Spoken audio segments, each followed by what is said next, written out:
Welcome back to the DFS Sweatshop. I'm your host, your DFS Jerusalem, coming to you live from the list. You got 150 entries, and then you're a shark, and I don't fuck with you. So there's too much good shit on here.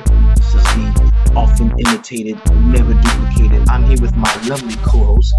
Thank y'all. Stay safe. Enjoy. I may have been calling in to work. You're gonna be in the running for the Snowflake of the Year. Get your shit together with your snowflake. I'm here at the crib, man, and I'm just finishing up. Stop. Throw them bitches in the main. I'm telling you. You're gonna see the results, bro. You're gonna see it. This is what's really gonna help you out. You know how I feel about the home dogs. There's a lot of fight in the home dogs, and I really think a lot of shit to go over tonight. Who that scored all them points over there? Player of the night. Get him in your lineups. Get him in there, and let's go get this money. Thursday, let's go, and remember, in the Sweatshop, we always keep it 300.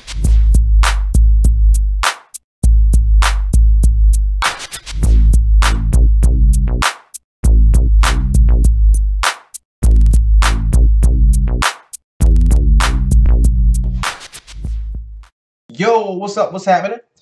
This is the big homie, the DFS Jerusalem, and you can follow me, of course, on Twitter at DFS Jerusalem. Today, we will be looking ahead to a really nice 5-game NBA slate.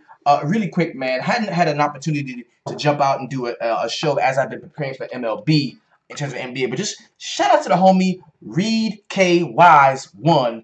The dude went out and absolutely balled. This is the shit that we talk about. This is why you join us here in the Sweatshop. We understand your nickel and dime. We understand your cash games. We have all the respect for the grinders and the ones that go out and manage the bankroll in such a way where the 50-50s is what they're looking for. But this is why we play the game. You go out and you come up with racks and you attempt to change your life with DFS, as so many, quite a few actually, in the Sweatshop have done over the last couple of years. Nobody, and I'm looking dead at you. Nobody has won the way we've won. I don't care what they say. I don't care what they may tell you. I don't care. Nobody has won the way we've won. Nobody. And we're going to continue to do that. MLB, this is our time of year. This is where we really put the pedal to the metal, and I'm telling you, if you want to have a shot at this right here, then definitely join us inside of the DFS Sweatshop. So again, no slight to nobody else. I'm just keeping it real. DraftKings and FanDuel have paid out over $1 million easy to the DFS Sweatshop since its inception a couple of years ago. So we are not playing. We ain't bullshitting with them. We are shark hunting on a daily basis. We're trying to win the big money. We have much respect, mad love to the cash game players. We play cash games as well, especially in baseball. But we get into it. This is our time, and this is where we love it. All right. So let's go ahead and jump straight into it. I'm gonna be rocking with RotoQL as I normally do. This is my go-to site for all things DFS in terms of the layout, the way they present the players, how easy it is to build the optimized lineups, which we don't roll out all the optimized lineups every time. We use it as sort of a roadmap to get us where we want to go. We make our own individual lineups. I'm not here to say, hey, here's a lineup, play it, and you go win some money. Nah, that's not what I'm here for. I'm not that type of provider. I want to do it in a way. I want to coach you up in such a way where you can take what you learn from us in the Sweatshop, and you can start your own thing. You can do your own thing. And here we teach the strategy behind winning, not just trying to give you a lineup and hope it goes well for you. That's not what we do here. We try to teach you a winning strategy, a proven winning strategy. So let's go in and chop up this slate. I want you to have a quick look at the week and how it plays out for the week. Now, I got to be honest with you. I got to tell you something, man. This is my absolute last shot at watching my New York Knicks have a W this season. I don't know. You may have heard this story. If you've been rocking out with me for a little while, you already know that since I've been a kid, man, I've never seen the New York Knicks, my New York Knicks win in person. I've been to 20+ games in my lifetime. It's a family joke, bro. My dad is like, yo, when I want to see the Knicks win, I left you home. When I wanted when the Knicks absolutely when the Knicks absolutely had to have a win, I left you home. I didn't bring you. So and I've never seen him win, bro. I took my son to Atlanta a couple of years back. They lost. My son was crying. We blew an 18 points lead. Thank you, Carmelo Anthony. They lost then last year. My wife and I drove all the way back to Atlanta. We were up 8 with, I think, 4 minutes left. The next thing you know, the game goes into 4 overtimes. The Knicks lose. I've never seen them win in person. So hopefully, and prayerfully, I will take my 3 young daughters today, who are all Charlotte Hornets fans, mind you. I will take them to Charlotte and watch my New York Knicks kick the crap out of Kemba and the Charlotte Hornets in Charlotte to get my... I will cry. When they win, I will cry. And you know I will. So Monday, we do have 5 games. So I will be out of the office Monday, but still be chopping it up and still be available and accessible to all the family members. Then Tuesday, we've got another slate popping off. And I got to tell you, the Denver-Philadelphia game is a nationally televised game. That's going to be a good one. That is going to be a good one. Hey, Mo, it's a green light night.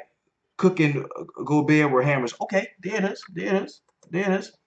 So the next game, the next day, Tuesday on the 27th, we have a really nice 8-game slate popping off at 7 o'clock. That's right around my wheelhouse, man. We've got the 2 nationally televised games. Going to be the Cleveland Cavaliers and the Miami Heat. That is LeBron going back to Miami, back to go see Dwayne Wade. So that's going to be good. That's going to have a lot of hoopla and fanfare associated with that. The late game is going to be the Clippers and the Bucks. That should be a nice one in terms of having a late night hammer. Both of those teams, I think, jockeying still for playoff positioning. Then on Wednesday, we've got another 8-game slate, which is nice. We got the Hornets at the crib welcoming the Cleveland Cavaliers. So we're going to get LeBron just up the street. That's going to be electric and hype. That's going to be dope. Then the late game is going to be on ESPN, where we have the Boston Celtics going to Utah to take on the Jazz. That should be another good one. Both of those teams have been very hot recently. Then on Thursday, we've got a 5-game slate with the Natty Telly being the Oklahoma City Thunder going to San Antonio in the first game, and then the Milwaukee Bucks being invited to the Oracle to take on the Golden State Warriors. Then on Friday, that should be a much larger slate. Yes, we got 9 games here, a couple of nationally televised games on ESPN. The New Orleans Pelicans going to Cleveland to take on the Cavs. Yeah, that's a pretty solid one there, man. Then you've got the Clippers and the Portland Trailblazers closing that down in the late slate. And then Saturday, which is March 31st, we've got a 5-game slate. But the games is probably going to be on the slate. It's probably going to be the 3-game slate is Toronto and Boston national televised game. Then you got Brooklyn and Miami, and then Golden State and the Sacramento Kings. And we're going to watch this week up April 1st, April Fool's Day on Sunday, where you probably won't have anything. We're going to get this late slate, this 5-game slate at 7 o'clock. So, yo, this is going to be nice, man. Mike Drop says, Mo, once baseball rolls around, do you still throw some basketball lines, or you strictly focus on baseball? I can't remember. I dabble some.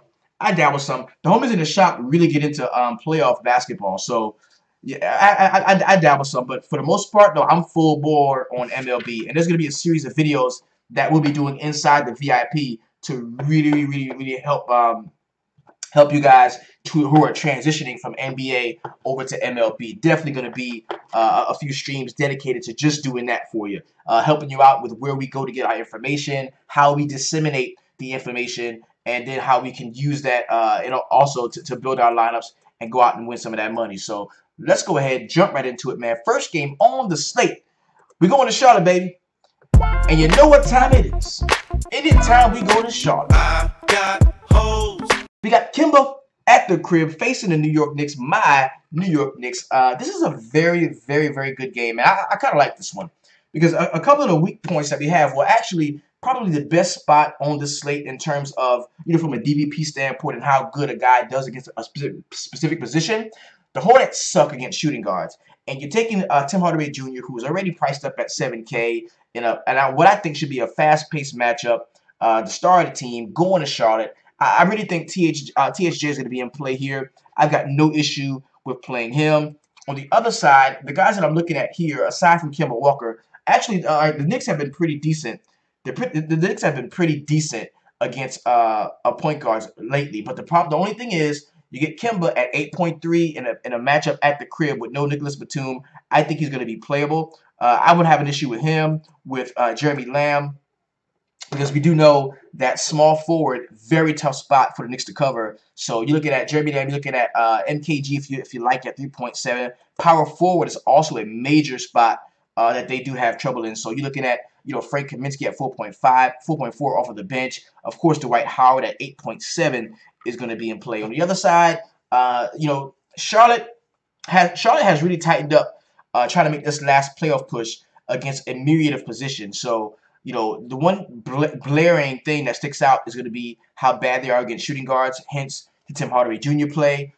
Maybe you could get into some Michael Beasley at 5.7. If you want to get real jiggy with it, you've got a couple of guys off of the bench like Trey Burke, possibly Frank Ntilikina at 3.7 that could interest you. I want to have a look at the playoff standings really quick, just to give you a look at where the Hornets are, man. They're about 6 games out, and we've got a little over 6 games left. So theoretically, if they were to win out and some of the other teams were to struggle down the stretch, i.e. Miami, Milwaukee, they still could actually fight for playoff seeding. So the Knicks are dead, but Charlotte and Detroit still in it. So do not sleep on the Charlotte Hornets to close out the season trying to play well. No Kemba, no Howard, no Williams, no Batum. They're not playing for nothing. Actually, they could still get in. They're playing for the playoffs. They are playing for the playoffs, man. They're about 6 games, like I said, 6 games back of the Miami Heat, and they've got a series of winnable games left. So the Hornets are mathematically still alive, and I think for that, they're definitely going to be in play, especially with a team like New York Knicks coming to town. Because one thing that I've noticed about going to Charlotte for games, they really get up. The Hornets really get up to play when the team is more when a team that's more popular than the Hornets is there. I'm telling you, when a team like whenever Philadelphia comes, whenever the Lakers come, whenever the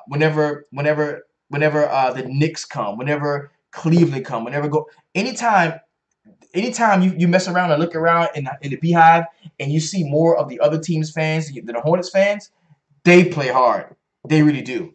They really do. They have like a us against the world mentality that you really don't get from them in a lot of spots. The Knicks just beat the Wiz in D.C. They need a lot of craziness to happen, but still think they play it out. Yeah, I think they play it out. This team has a lot of pride. A really tough team. I think they do play it out. So if Jordan's in the building, they're gonna smash. Kemba has to play good because they wanted to trade him, so he has to finish strong. I agree with that. And I think that goes both ways. Either he has to finish strong, period, because if they're gonna, so they don't trade him, one, because he likes it in Charlotte, or if they do trade him, or if he does make a way to leave Charlotte, he wants to be able to go to a team that feels like they can use him, kind of an auditioning of sorts for a team that will possibly want to trade for him. Maybe a team that's on the brink of winning and just wanted to add him as another tertiary piece, maybe. So that's enough about that game. Next game we got is going to be the Los Angeles Lakers going to Detroit to take on the Pistons. There's no total yet out on this game. We do have a couple of injuries. Stanley Johnson is a game-time decision here. Isaiah Thomas should be out for this one. Keep an eye on Brandon Ingram as a game-time decision. He could play here. Josh Hart out. Alex Caruso is going to be out. So a few trouble spots, in my opinion, for the Los Angeles Lakers here. You look at point guard, man. This is actually one of the best spots on the slate to play a point guard. One of the best spots. Is Kemba back in New York? No, the game is in Charlotte. This is one of the best spots on the slate at point guard. And I hate these because you get Reggie Jackson here, a guy that is at 4.4, who, if he was full strength and getting full allotment of minutes, it'd be a no-brainer. It'd be an easy play. The problem is he's been splitting minutes recently with Ish Smith. So the best spot on the board for point guard play, the cheapest starting point guard on the slate, but he comes with what I believe is a 20 to 25 minute limit. With that being said, on a 5-game slate, I am going to have some exposure here because point guards have just been doing the business to the Lakers here. So definitely going to be looking at some Reggie Jackson. I hope I hear somehow throughout the day that the minutes are going to increase. I know this is a play that not a lot of people are going to be on. And on a 5-game slate, you need plays like this. And not just plays like this, but you need plays like this to work out in order to help you out to take down some tournaments. So I'm going to be monitoring that Reggie Jackson situation, seeing how that plays out.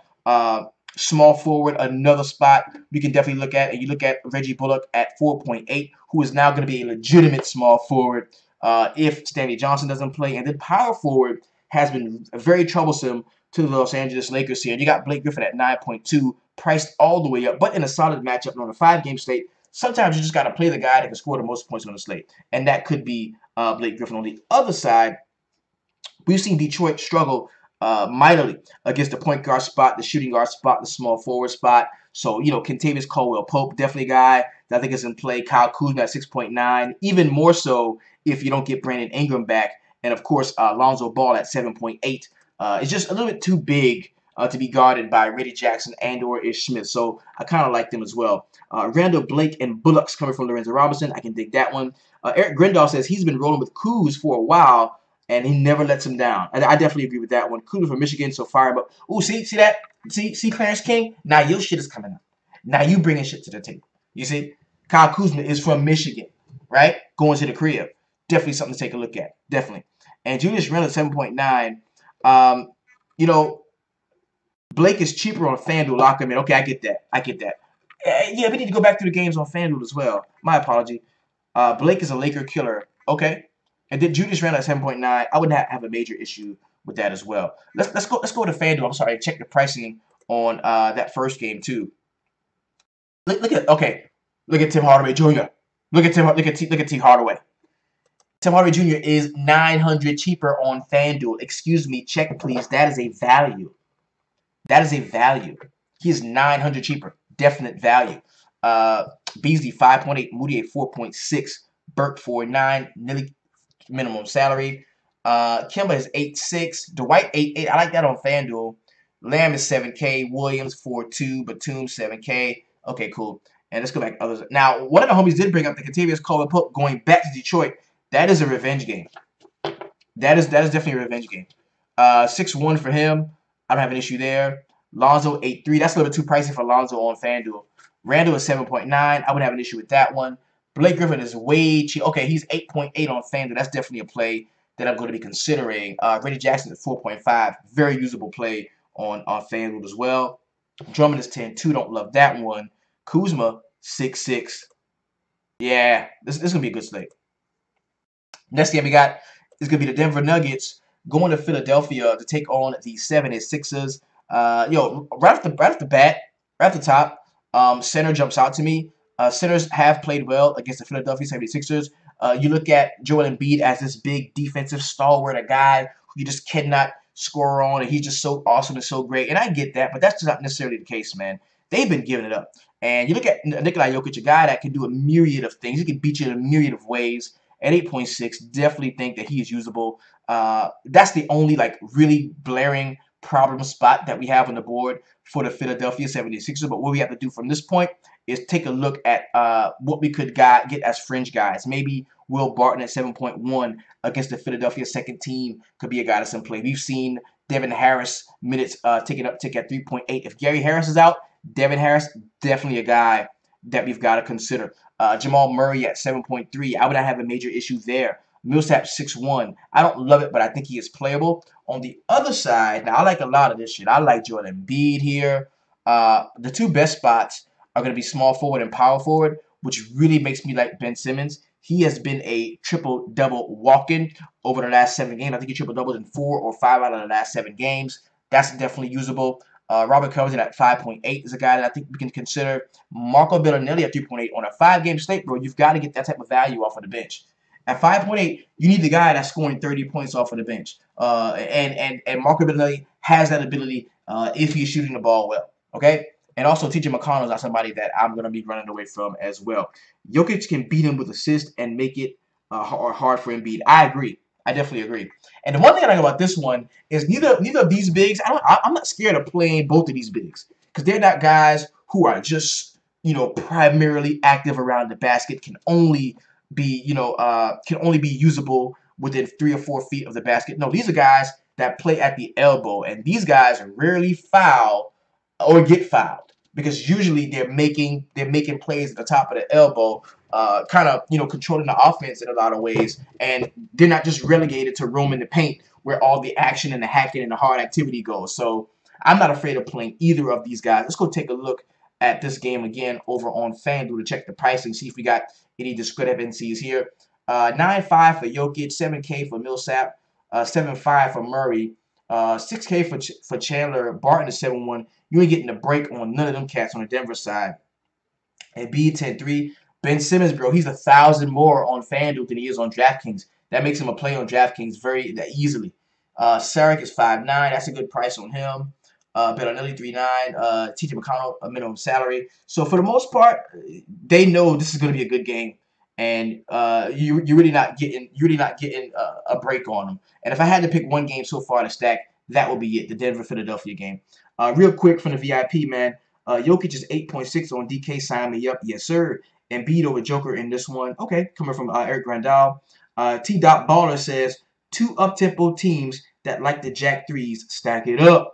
Lorenzo Robinson says, Millsap and Jokic are the play on DK. Definitely. Next game, we got to be the Memphis Grizzlies going to Minnesota to take on the Timberwolves. And the other day, man, I just got a feeling to just stack the shit out of Memphis, and it worked out well. I think I stacked Memphis and Orlando. Both of those stacks were really good. And on a 5-game slate, you can't do that. This is what we look to. We look into stacking. So right off the bat, the couple of plays that really jump out to me in this one is going to be centers against the Minnesota Timberwolves. We all know Karl Anthony Towns has been a really bad post defender throughout his short career. We already understand that. And we've got a heady, savvy veteran player in Marcus Gasol at 7.2. I think you can easily chalk that up to a solid play if he does play. Also, we take a look at shooting guard against the Minnesota Timberwolves has been a really solid spot to attack as well. And with Tyreke Evans possibly being out, that's going to make room for Andrew Harrison. We're going to make room for Dylan Brooks, even Wesley Selden Jr. at 3.8. And remember, on a 5-game slate, bro, this is where you're gonna have to bag your tea at this one, okay? On the other side, small forward, power forward, really tough spots for the Memphis Grizzlies to shut down. And I'm talking Bielitsa at 5.8. I like him under 6K. I think Taj Gibson is in play as a worthy double candidate, 5.4. Possibly some Jamal Crawford off of the bench. Jeff Teague at 6.6 is not a major problem for me, especially if there's no Tyreke Evans. If there's no Tyreke Evans, I can definitely look to Jeff Teague. Lethrio Robinson says Teague should do well. Yes, definitely. And the homie Gabriel Rivera says Cat going to destroy Marc Gasol. Let's have a look and see what they've done against each other in games past, if there is any. 27 earlier this season in the one game against them, and he played 38 minutes. 55 in the game last year, 23, 33, 37. So not any world-beating, groundbreaking statistics there against him. Let's have a look at Marc Gasol and see what he's done. 38 in the one game against him this year, 24, 31. I have to give the edge. I have to give the edge in head-to-head to Marc Gasol in this one. And I like him at 7.2. I think that's an easy way to 40 points from him. Take the Val from Memphis and roll Jokic, Embiid, and Simmons stack. Okay. Brooks still in therapy from Kemba smackdown from the other night. All right. Let's go look over on FanDuel and have a look at the same game. Take a look here. Gasol 7.8. Michael Green 6.6. Jarrell Martin 5K. That's not bad. Dylan Brooks is 4.2. Evans 7.5. Harrison is 5.8. Davis 3.8. You're not getting a break, bro. T 7.4. Bielitsa 5.8. I don't mind that one. Taj Gibson is 5.3. That's a little bit cheaper. Eric Grandal says Jimmy Butler getting ready to return soon. Go Wolves. Wonderful. Next game, we got the last game on the slate. It's going to be the Boston Celtics going to Phoenix to take on the Suns. Yo, it seems like the Suns play every fucking night, bro. Like, every night. And all we do is stack against the Suns. That's all we do. We just stack against them. A lot of the best spots on the slate are going to be against the Suns here, most notably small forward, power forward. So a couple of guys that's jumping out to me automatically. If you get Jaylen Brown back at 5.1, yes. Tatum back at 6.8, yes. We can look at Marcus Morris. Okay, he should be out. Cool. Greg Monroe at 5.5. Wouldn't have an issue there. Terry Rozier at 7.6 looks to be playable. I'm not in love with Horford, but I think he can play. I think you can play him here. Stack Minnesota, they are 10 times better at home. Okay. On the other side, small forward, power forward are really solid spots to attack the Golden State Warriors. Excuse me, to attack the Boston Celtics. So that means if Devin Booker comes back and plays, he's going to be in play. Chris at 3.8, if he starts, is going to be in play. Possibly some Josh Jackson at 6.7. I just don't love a lot about this game, man. And you might see 20 plus minutes for Alex Len at 4.7. That could possibly be usable. So let's go look over on FanDuel. Brown doesn't have no upside. Jaylen Brown doesn't have upside? Jaylen Brown doesn't have... Is that... What? At 5.1? Ooh. 28, 22, and 26 in his games against the Suns. Jaylen Brown, that's my guy, bro. He's had some monster games at his price points, man. Rozier slightly cheaper on FanDuel. Caldwell Pope versus former team. Yes, that is definitely a narrative we're looking at. Rozier 7-1, yeah. Horford 6'8", Tatum 6'6". Jaylen Brown is 900 cheaper on DraftKings. That's usable. Monroe 5'5". Booker 7'2". If he plays, you can play him. Peyton is 5'6". Marcus Chris 4.4. You're not getting a big break on any of them cats, especially Josh Jackson. He's expensive on FanDuel. So let's go over to FanDuel and pop off our. Let's go ahead and make our lineup. And some of you are going to shake your head at me for this one, but I'm telling you, I'm playing Reggie Jackson. Yes, I am playing Reggie Jackson. My shooting guard is going to be Tim Hardaway Jr. at small forward. I like Bielita, man. I like him against Memphis. I'm playing Bielita at power forward.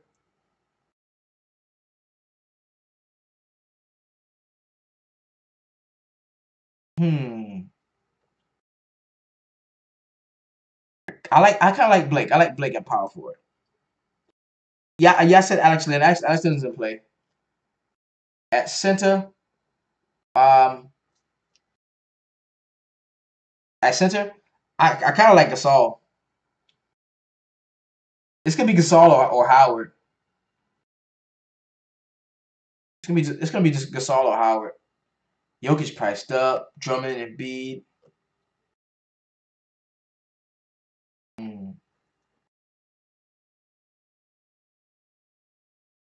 Yeah, Dwight Howard. So I'm at 6'5" per play. At point guard, Kemba 8'6" at the crib. Yeah, the last time he played Boston, he dropped 70 points. He dropped 70 real life joints. Yep, that is true. That is true.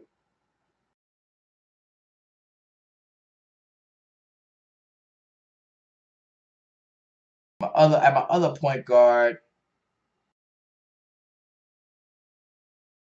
I don't want to. Lonzo is priced up, man. He really is. Lonzo is priced up.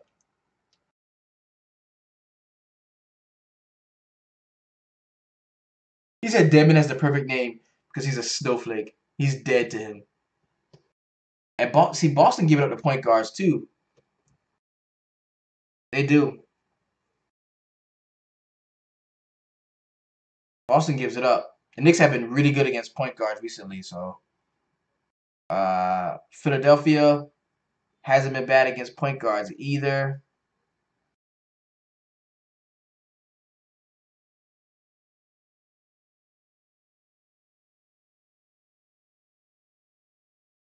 Elf against Boston. Fuck no. Yeah, Teague. Teague looks like the play. Drop Teague in. The other shooting guard, D-Book, Will Barton.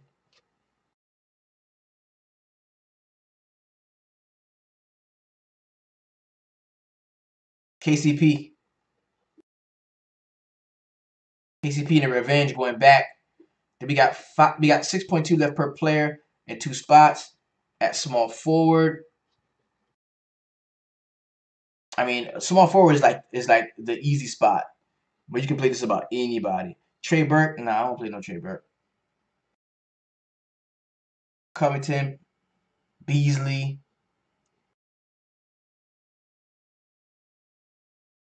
Jeremy Lamb.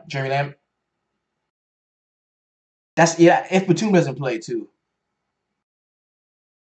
Lamb is 7K. Tatum at 6'6". Yeah, give me Tatum. I want a late night hammer, bro. And at power forward, Dario's not bad. A bad play. I got 5'9" left.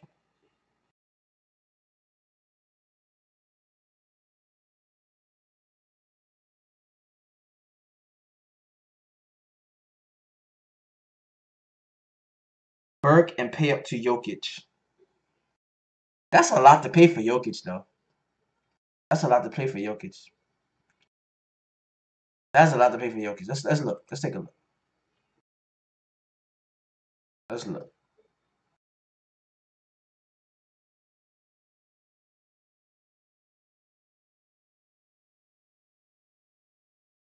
That's a lot to play for Jokic.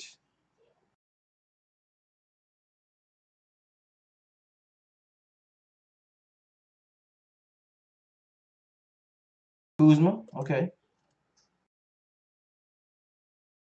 And then we got ooh.